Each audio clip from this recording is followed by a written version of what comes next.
Hello everyone, I am Om Krishna Gupta. I am assistant professor in electronics and communication engineering department in Ajay Kumar Garg Engineering College, Ghaziabad. This is lecture 15 of the subject analog circuits. So, in the last class in lecture 14, I was discussing the different feedback topologies. So, in different feedback topologies, I had discussed that we have an amplifier and in that amplifier we need some feedback, and which kind of feedback we need for that amplifier? Negative feedback to stabilize the amplifier. Positive feedback, that is used in oscillators, that we will see in further classes. So, when we apply negative feedback to any amplifier, so there are 4 feedback configurations, feedback amplifiers, and those 4 feedback amplifiers are voltage amplifier, current amplifier, transconductance amplifier and transresistance amplifier. So, the basics of these amplifiers I had discussed in the last class.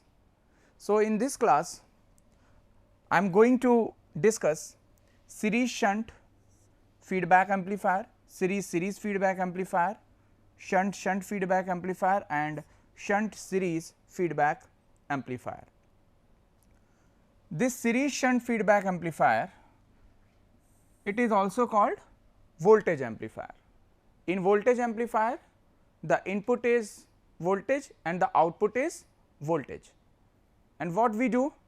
We take the sample from the output and we just mix that sample at the input. So, at the output sampling occurs and at the input mixing is done.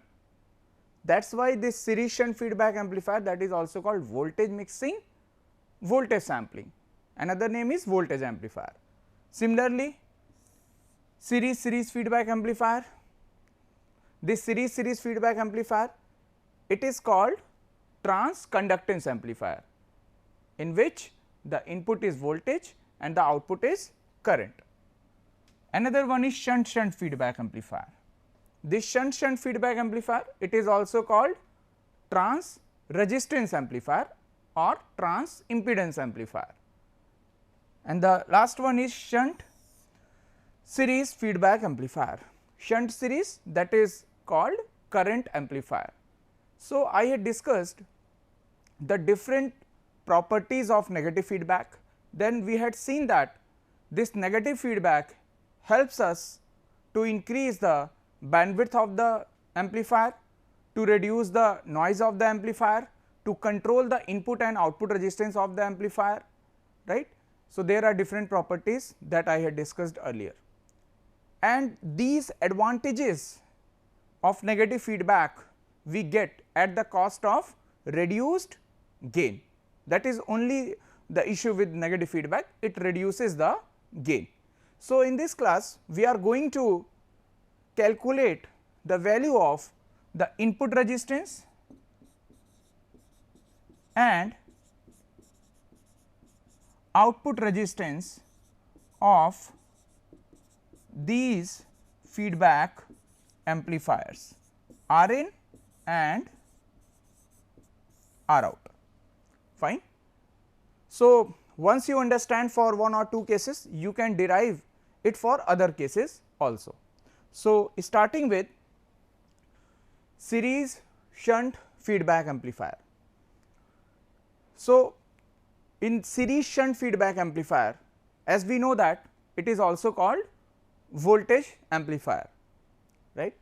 So, in voltage amplifier, the input is voltage and the output is voltage, and you can see that at the input side there is a series connection, at the output side there is a shunt connection.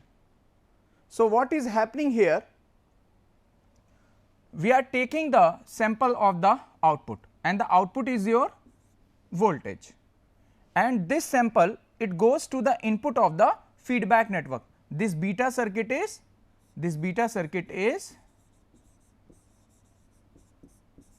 feedback network, and this A circuit is your amplifier without feedback.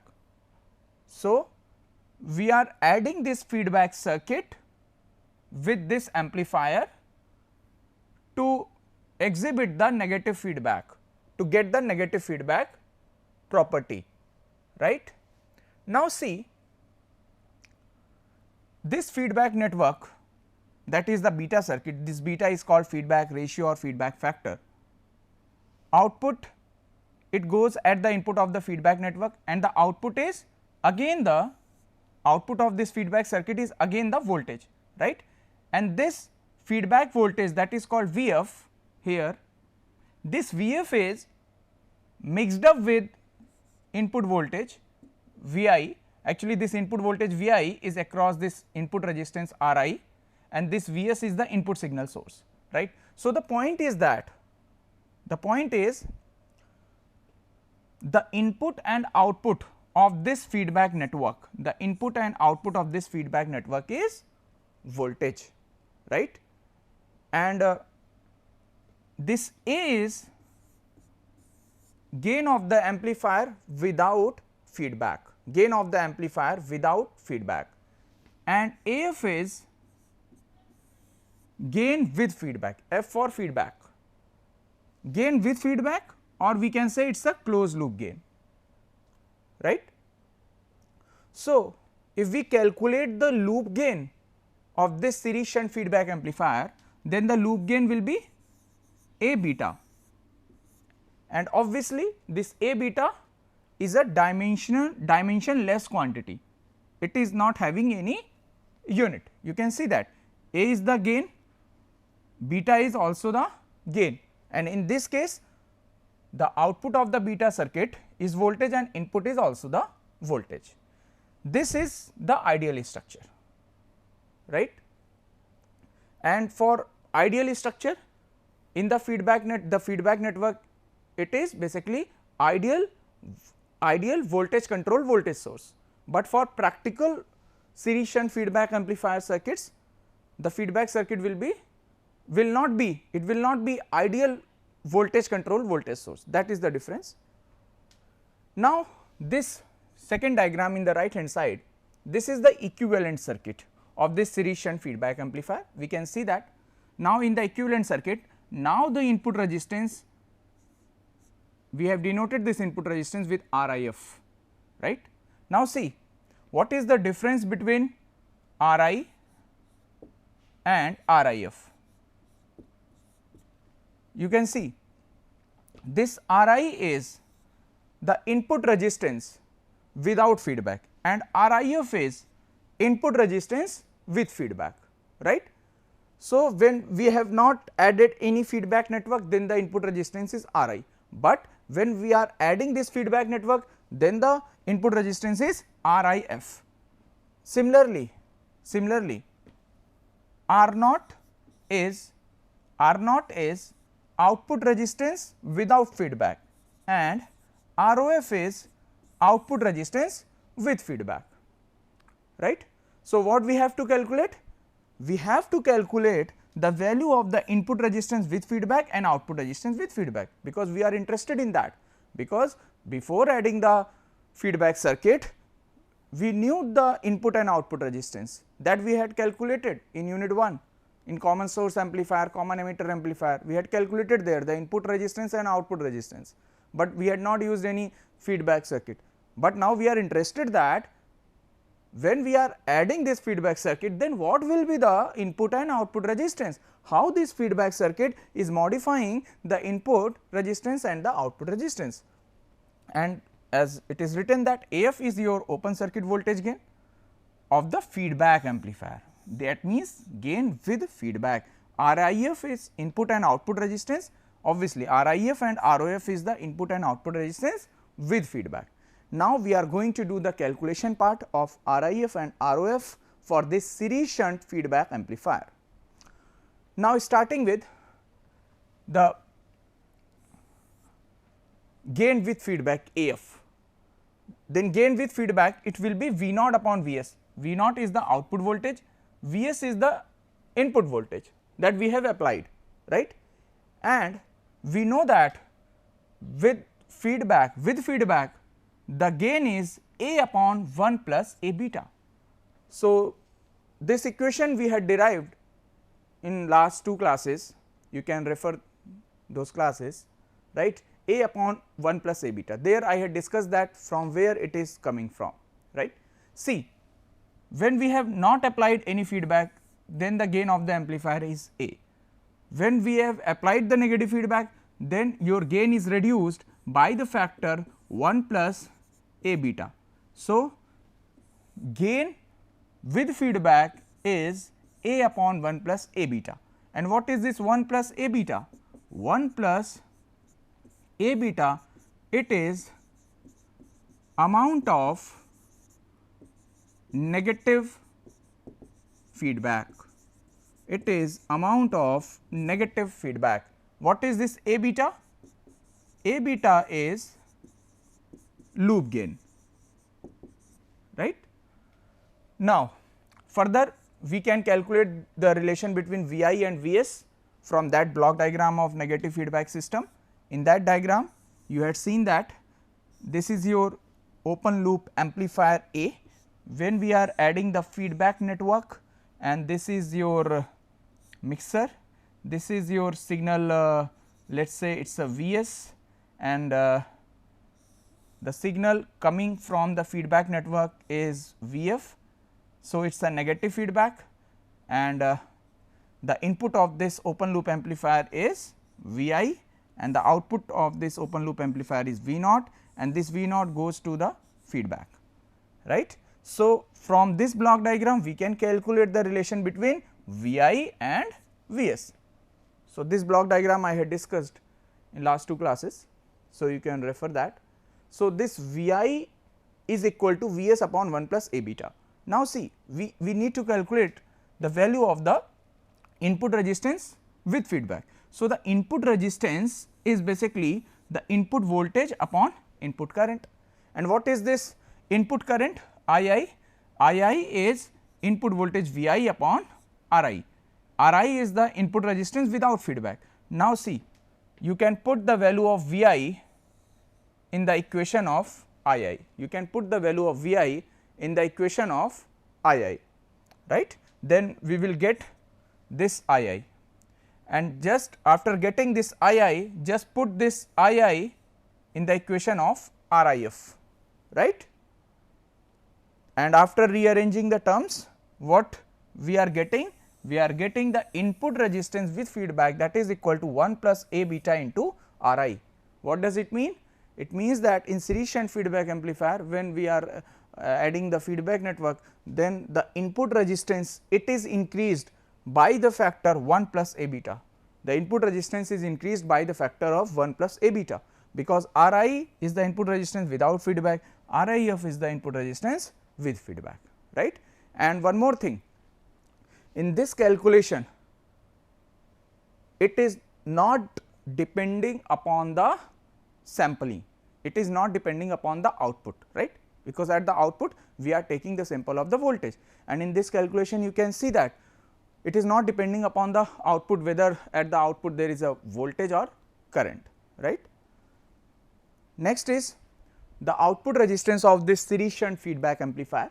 So, to calculate the output resistance, what we do? We remove the input signal source, and what we do? We connect a test voltage at the output at the node at which we need to calculate the output resistance. We connect a test voltage, and here we are connecting this test voltage Vx, and due to this Vx, suppose that there is a current Ix, right. So, what will be the output resistance? Output resistance, it will be Vx upon Ix. ROF is the output resistance with feedback. Now, you can see that this Ix, it will flow through R naught, resistance, because this current is actually 0, right. You can see this diagram, you can see it. This one is 0, right. So, from here we are getting this.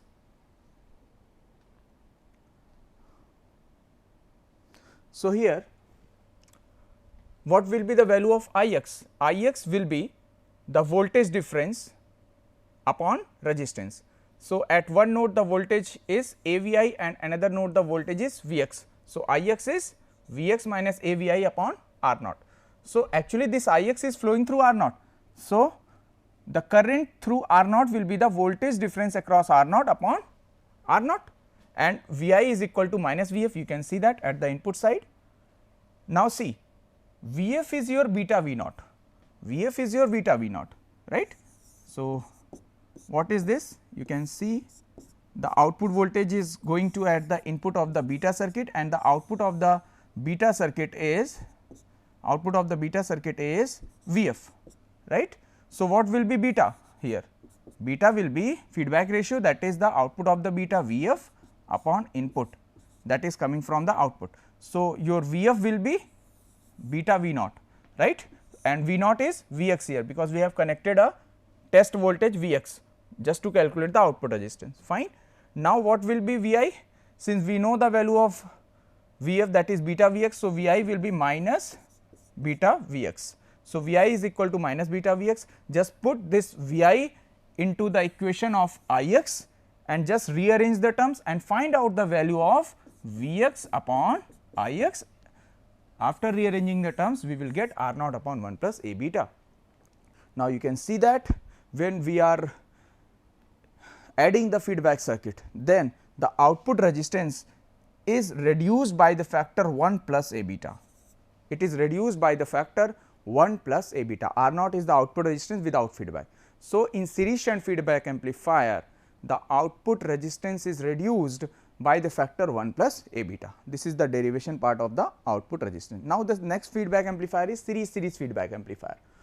In series feedback amplifier, you can see that at the input side there is a series connection, at the output side there is a series connection here, and what will be the gain with feedback?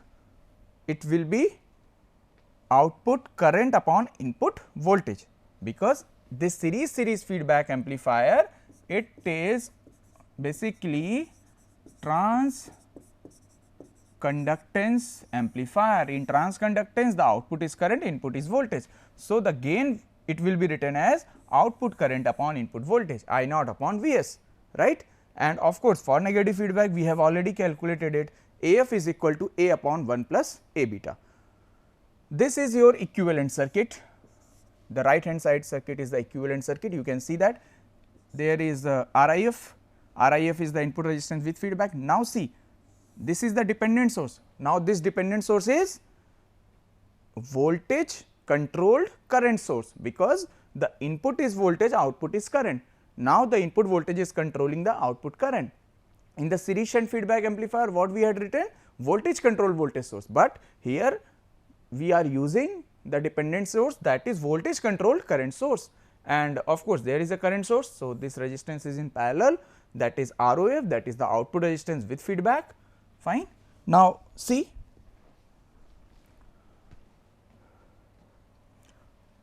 for this feedback network, the input is current and the output is voltage.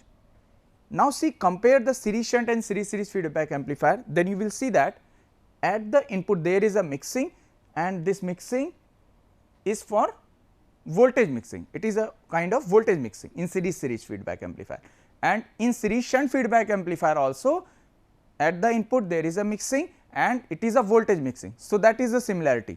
Why I am mentioning this similarity? Because this similarity leads to the equal result, the same result for this series feedback amplifier for the case of input resistance. So, I have already discussed in series shunt feedback amplifier then what is the input resistance with feedback, right. So, the input resistance with feedback for series feedback amplifier, it will be same as series shunt.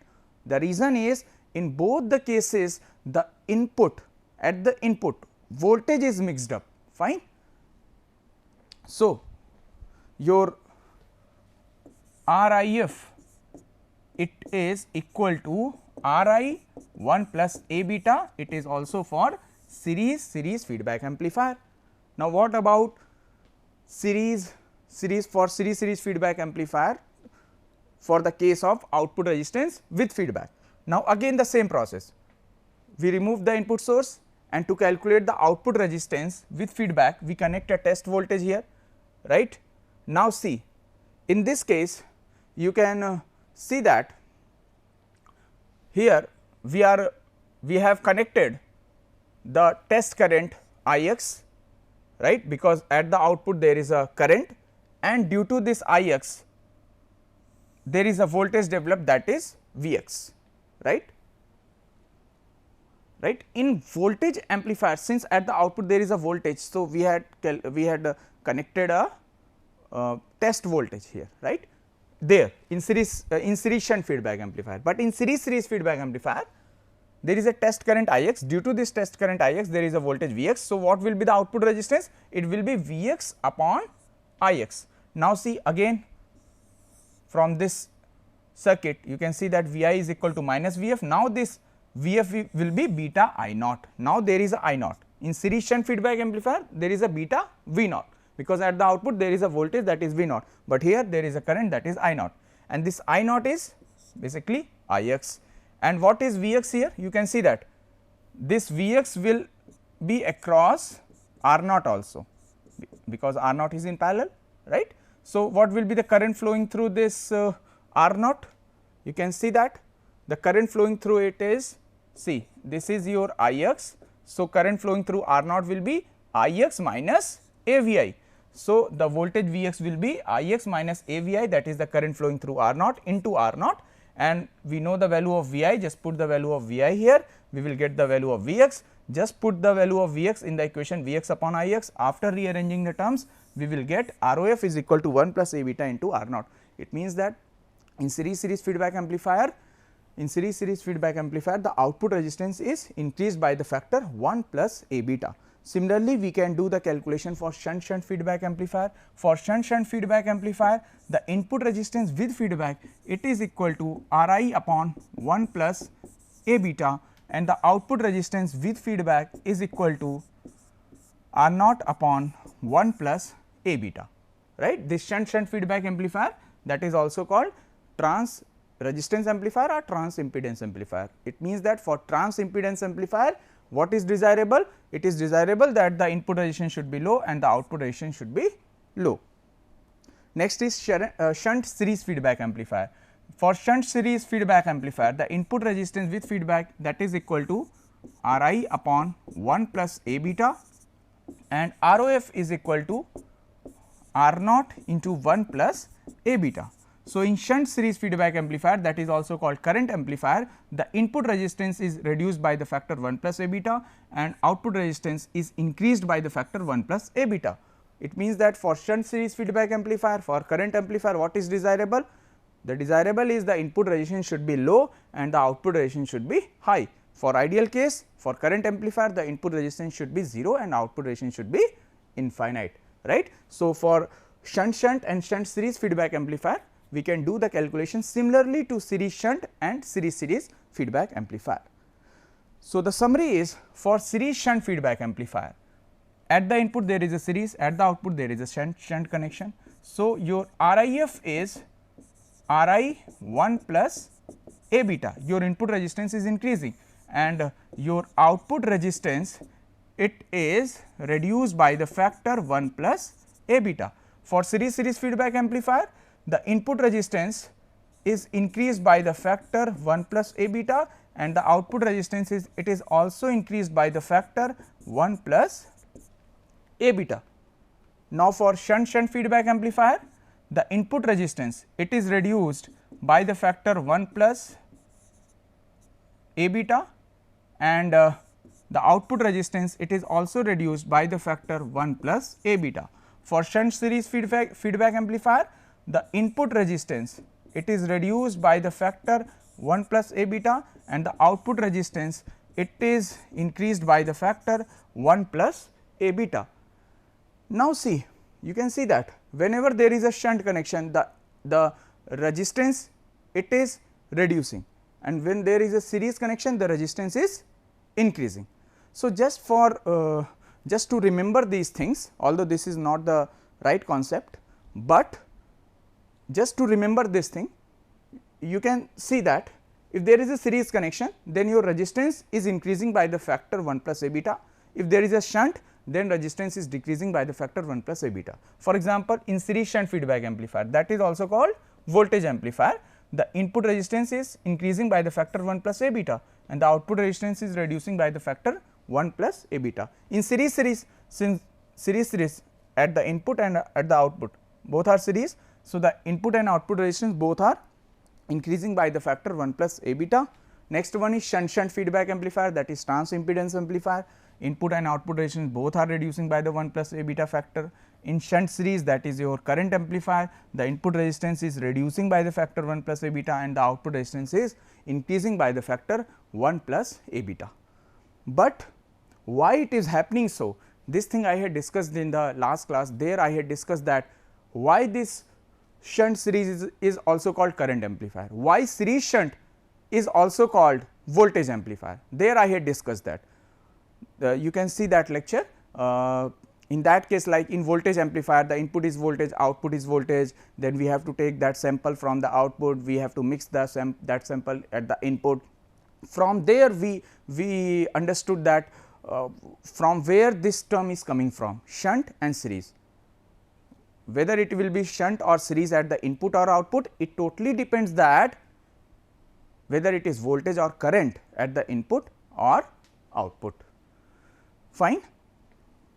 So, it means that for series shunt feedback amplifier, for voltage amplifier, the input resistance should be high and the output resistance should be low. For transconductance amplifier, the input and output resistance both should be high.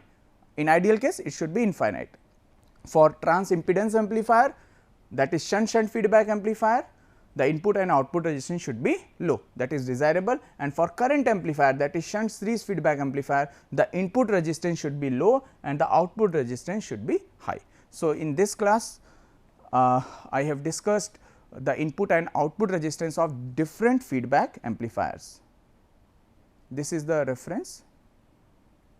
Thank you.